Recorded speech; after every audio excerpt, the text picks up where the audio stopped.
Why I am the rebel? मैं agree नहीं करती आपकी बातों से, मैं आपकी तरह ही जीऊंगी, आपकी तरह ही। God bless you.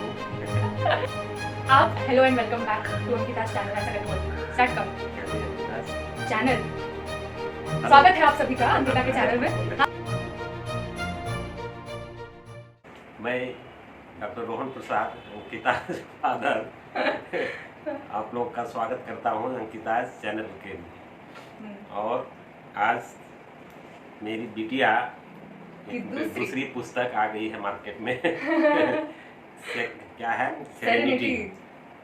और ये शायद अमेज़न पर अवेलेबल है ये। और ये दूसरा ये कंपाइल किया हुआ पुस्तक है ये। पहली ये है, पहला ये था और दूसरा। मैं तो सोच भी नहीं सकता कि इतने कम उम्र में मेरी बिटिया जो है इतना काम कर सकती है। मुझे तो समझ में भी नहीं आता इसका पोएम को, मैं समझ भी नहीं पाता, लेकिन कैसे लिख पाती है ये पता नहीं। चलो ठीक है। तो आज मैं guys, this is my father as you all know. तो आज मैं इनको अपनी कुछ पोएम्स पढ़ के सुनाऊंगी and let's see how he reacts to it. So are you ready? समझ पाए तो पहले आप हिंदी सुनेंगे या इंग्लिश सुनेंगे? कुछ भी सुनेंगे, सुन लेंगे। तो आप कुछ पूछना चाहते हैं इसके बारे में? पहले मैं बता दूं मैं है क्या इसमें, उसके बारे में थोड़ा बहुत बताओ उसके। हाँ, तो ये जो है ये मेरी दूसरी एंथोलॉजी है जो मैंने कंपाइल की है। एंथोलॉजी का मतलब होता है एक ऐसी बुक जिसमें अलग अलग राइटर्स, बहुत सारे राइटर्स के राइटअप्स लिए जाते हैं, चाहे वो पोएम हो, स्टोरी हो या कुछ भी हो, एंड उसको सबको लेकर एक जगह पे कंपाइल करना। वो जो कंपाइल करने का काम है, सबसे राइटअप्स लेना और उसको पब्लिश करना, वो हमने किया। ये जो शीर्षक है आपका उसके से मिलता जुलता होना चाहिए कि कुछ भी, कोई भी हाँ, का तो इसका जो टाइटल है वो है सेरेनिटी। तो हमने जो सबको थीम दिया था राइटर्स को, वो सेरेनिटी ही था थीम के अनुसार। हाँ, तो आपको कुछ रिलीफ के ऊपर, कुछ यू नो प्योर एंड जो डिवाइन फीलिंग होती है, जो अच्छा फीलिंग होता है ना, सीरीन बोलते हैं, जो अच्छा फील करना, एकदम रिलीफ फील करना, सुकून। तो उसके ऊपर क्षेत्र बहुत मतलब वास्ट नहीं था, बस इतने में ही लिखना था। ये जो बुक थी मेरी अनचेन्ड थॉट्स, इसमें हमने ओपन थीम रखा था कि अलग अलग तरह के राइटर्स अलग अलग तरह के टॉपिक्स पे लिख सकते हैं। तो इसमें मैंने 30 राइटर्स के राइटअप्स को लेके कंपाइल किया है सलोनी निषाद के साथ मिलकर। और ये मेरी सेकंड बुक है जो कि अमेज़न पे अवेलेबल है। बहुत अच्छा है। So how do you feel? बहुत अच्छा है, तो हम सोच भी नहीं सकते। कभी कभी मैं अपने दोस्तों के बीच बताता हूँ तो लगता है कि अरे ऐसा ग्रेजुएशन में हो सकता है क्या। हम लोग तो कुछ समझ भी नहीं पाते थे, लेकिन तुम इतना पढ़ाई करते हुए फिर इतना समय निकालना और इतने फील्ड पर ये करना कोई मामूली काम नहीं है। सो लिटरेचर लेने का कुछ तो फायदा बहुत अच्छा है। ओके, तो मैं पहले आपको एक हिंदी कविता सुनाऊंगी जो मैंने खुद से लिखी है। लाइक मैं बहुत सारी कविता लिखती हूँ, पर जो इसमें पब्लिश्ड है वो मैं सुनाऊंगी। I hope he likes. मैं थोड़ा मोटिवेशनल वाली सुनाऊंगी। सो इसका शीर्षक है मेरी आशा।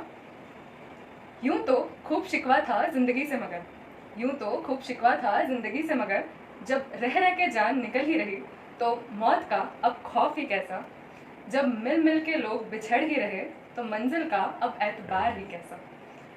यूं तो खूब शिकवा था जिंदगी से मगर, जब रह रह के जान निकल ही रही तो मौत का अब खौफ ही कैसा, जब मिल मिल के लोग बिछड़ ही रहे तो मंजिल का अब एतबार ही कैसा। मैं भी रुकी, सहमी और गुम हो गई इन तन्हाइयों में, पर जब टूट टूट के सपने बिखर ही रहे तो कुछ हार जाने का अब डर ही कैसा।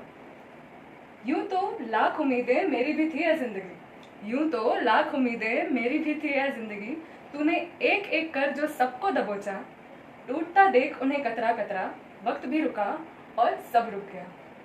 यूं तो लाख उम्मीदें मेरी भी थी है जिंदगी, तूने एक एक कर जो सबको दबोचा, टूटता देख उन्हें कतरा कतरा, वक्त भी रुका और सब रुक गया। पर एक चीज जो ना रुकी वो थी मेरी आशा, मेरी आशा। बहुत अच्छा है। मतलब ये आगे बढ़ने के लिए कभी अपनी आप उम्मीद जो है नहीं छोड़ना चाहिए। काफी अच्छा मैसेज है, खास करके आज के जो युवा पीढ़ी है उसके लिए। और इस पढ़ के काफी इसको अगर गंभीरता से सोचेंगे तो काफी प्रेरणा मिलेगी। How do you like it? बहुत अच्छा है।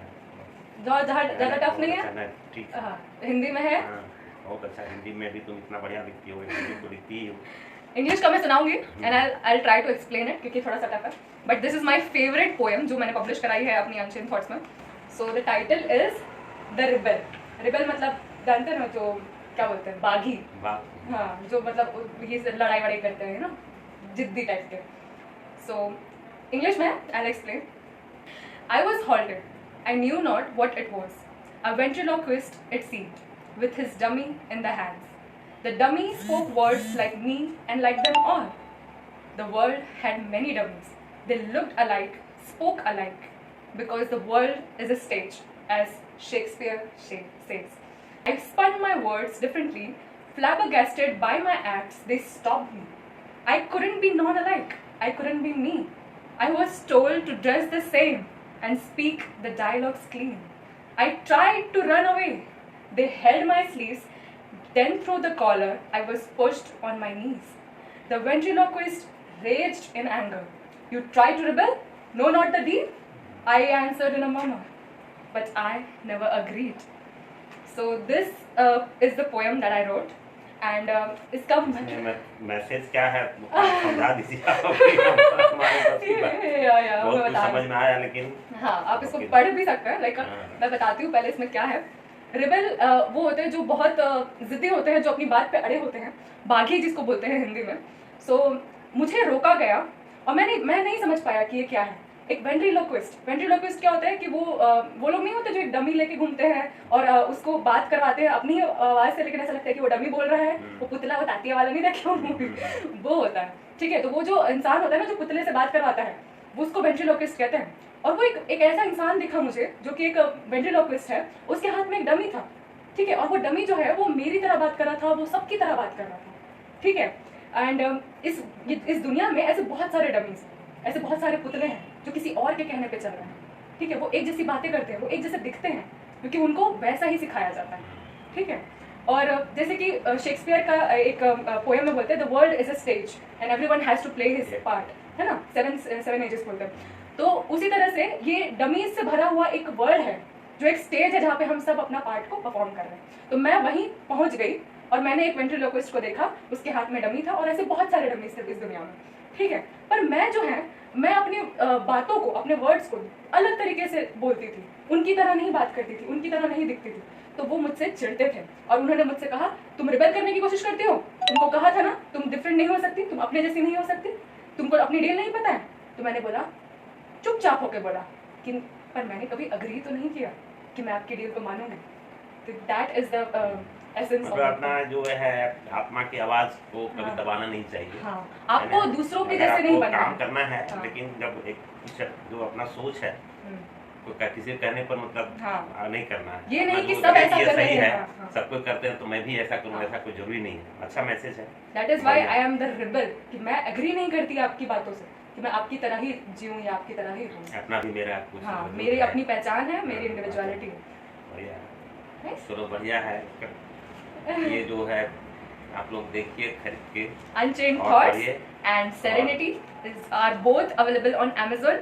So if you are a keen lover of reading, you can buy it and और इससे और प्रेरणा मिले ताकि आगे बहुत कुछ लिखे। अगली बार कभी जब मैं कुछ कराऊंगी तो अपनी खुद की बुक से आऊंगी, लेकिन अभी के लिए ये एंथोलॉजीज है, स्टार्ट कहीं से करना था।